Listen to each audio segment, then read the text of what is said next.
আসসালামু আলাইকুম। আজ দেখেন কয়েল পাখিগুলো এত ফাজিল, সবগুলো আইসা পড়ে। হ্যাঁ হ্যাঁ, এটা রাখো তুমি। ছিল এরা এখানে, কিন্তু এরা লাফিয়ে লাফিয়ে চলে গেছে বাইরে। এত ফাজিল এগুলা। একটি বাড়ি একটি খামার।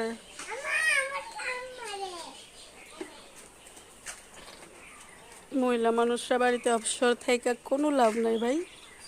টাকা থাকলে পাশে সবাই থাকে, টাকা না থাকলে পাশে কেউই নেই। এইটাই বাস্তব আমাদের লাইফ। বাড়িতে খামার ছিল, তাই ভাবছি যে অবসর থেকে কোনো লাভ নেই, কিছু একটা করি, ভালো লাগবে।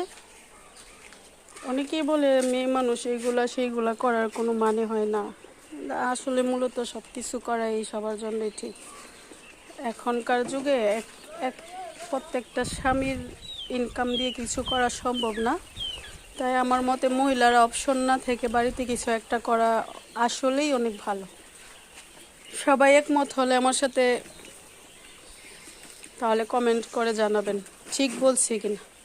কারণ এখনকার যুগের জিনিসপত্রের যে দাম, একা রুজি দিয়ে কিছু করা সম্ভব না। তাই বাড়িতে মহিলা বসে না থেকে কিছু একটা করাটা অনেক ভালো। টাকা আছে তো আপনার সম্মান আছে, টাকা নাই তো আপনার কিছুই নেই। এইটাই বাস্তব। তাই ট্রাই করি আর কি, কিছু না কিছু একটা করি। সবাই দোয়া করবেন। আপনারা পাশে থাকলে হয়তো বা অনেক দূরে এগিয়ে যেতে পারবো। সবাই সাহায্য করবেন।